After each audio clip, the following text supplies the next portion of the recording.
Le projet DVDC est déjà un projet national qui s'appelle DVDC pour durée de vie des chaussées. Ce projet s'adresse particulièrement aux infrastructures routières. C'est un sujet d'enjeu pour les collectivités de savoir quand optimiser leur entretien de patrimoine et arriver à avoir de meilleures méthodes pour arriver à prédire leur rénovation et leurs interventions sur leur patrimoine routier. Le projet il a pour objectif de regrouper des organismes de recherche, d'universités ou de structures publiques, y compris d'entreprises aussi, des maîtres d'ouvrage, des bureaux d'études et des entreprises réalisatrices autour de cette thématique d'examiner la durée de vie des chaussées qui cache des enjeux scientifiques et techniques extrêmement pointus. Il y a un enjeu pour la filière des infrastructures routières aujourd'hui qui est d'utiliser toutes les méthodes avancées pour avoir de l'information complémentaire et arriver à avoir de meilleurs diagnostics. On se donne 5 ans pour avancer dans ces thématiques-là autour de plusieurs thèmes. La connaissance des phénomènes de dégradation, la connaissance de l'état des chaussées et puis une dernière étape qui est la modélisation du vieillissement des chaussées. C'est un projet qui représente un budget d'environ 5,3 millions d'euros. On a différents financeurs dans le cadre de ce projet. Donc on a forcément les 40 partenaires déjà qui composent le projet. Qui représente globalement toute la communauté routière française. Puis on a également donc des organismes supplémentaires qui viennent apporter un support financier. On a bien évidemment l'ASFA qui cofinance l'essai-croisé qui a été réalisé sur autoroute. Le thème 2 va se focaliser sur la caractérisation de l'état d'un réseau. L'originalité, elle tient par rapport à 3 particularités. Une première qui va être la co-animation de ce thème entre ingénierie publique et l'ingénierie privée. Deuxième particularité, ce sont les acteurs qui composent ce thème, car on a pour la première fois regroupé l'ensemble de l'ingénierie privée et de l'ingénierie publique, des maîtres d'ouvrage, de la recherche publique et des éditeurs de logiciels autour d'un même sujet qui est l'auscultation. Et enfin, le troisième, ça concerne les sujets en proprement parler. On voit porter un projet national sur cette thématique-là. Ça ne s'était pas fait depuis déjà très longtemps. Tout le monde a investi dans une technologie là, depuis, on va dire nous en 2014, mais globalement depuis 2014-2015.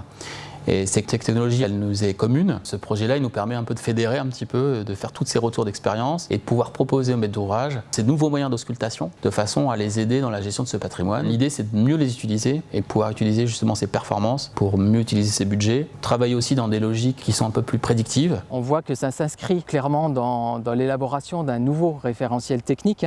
Les nouveaux outils disposent d'un énorme potentiel qu'on n'a pas totalement exploité. Il faut aussi rester lucide par rapport aux travaux qu'on a pu mener dans ce thème 2. On a quasiment la résolution du millimètre. C'est hyper précis forcément en termes de définition. Ça amène beaucoup plus d'informations à traiter, une manière différente pour le coup de traiter aussi cette information. Le but est quand même qu'on utilise au mieux les données. Vu la précision qu'on a avec ce type de solution, il n'y a pas de raison qu'on n'y arrive pas.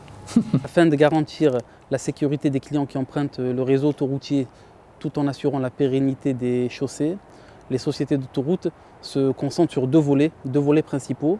Le premier, l'adhérence des chaussées, et le second, l'intégrité de la couche de roulement. Est apparu de nouveaux systèmes de détection de ces dégradations avec des capteurs laser. C'est un système qu'on met à l'arrière des véhicules, un peu en hauteur, et qui balaye toute la chaussée et enregistre des milliers de points en continu qui mesurent les différences de hauteur par rapport au positionnement. Il a été décidé avec l'équipe de l'atelier 2 de DVDC de dire on va organiser des essais croisés. Le cahier des charges, c'était on mesure la voie de droite, c'est celle qui supporte le plus de poids lourds, c'est celle qui est la plus dégradée. On va identifier des zones avec des chaussées de nature différente, compte tenu des opérateurs qui viennent un peu des 4 coins de France. On va retenir le réseau APRR pour réaliser ces mesures, ces sections. On a fait un parcours d'à peu près 200 km et on est parti en convoi, donc on s'est suivi, donc la voiture ouvreuse, les 5 véhicules des 5 opérateurs. Il y a un opérateur public qui est le CEREMA, qui a un appareil, et puis après 4 opérateurs privés que sont Nextroad,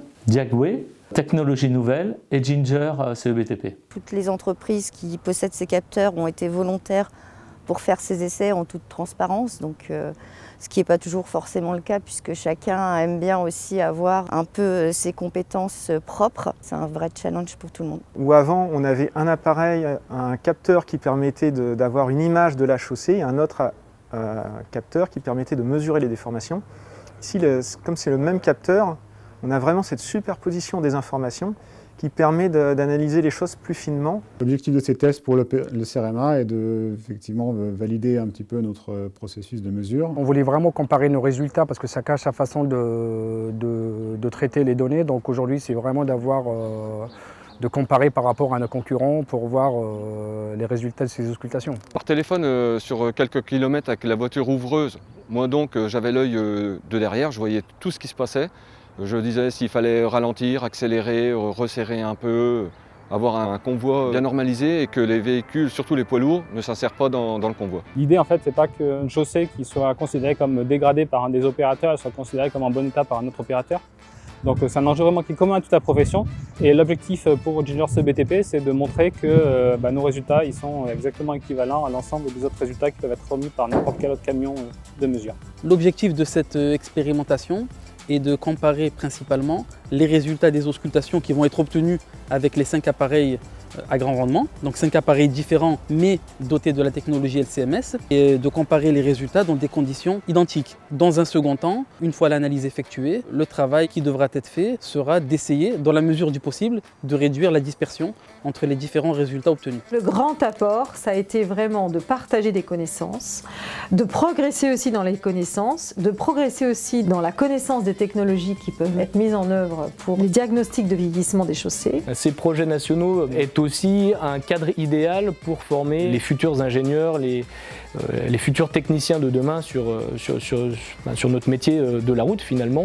Et donc dans le cadre du projet national DVDC, on a notamment 4 thèses qui sont financées, 3 dans le cadre du projet ANR de l'Agence nationale de la recherche MOVE DVDC et 1 dans le cadre du projet national.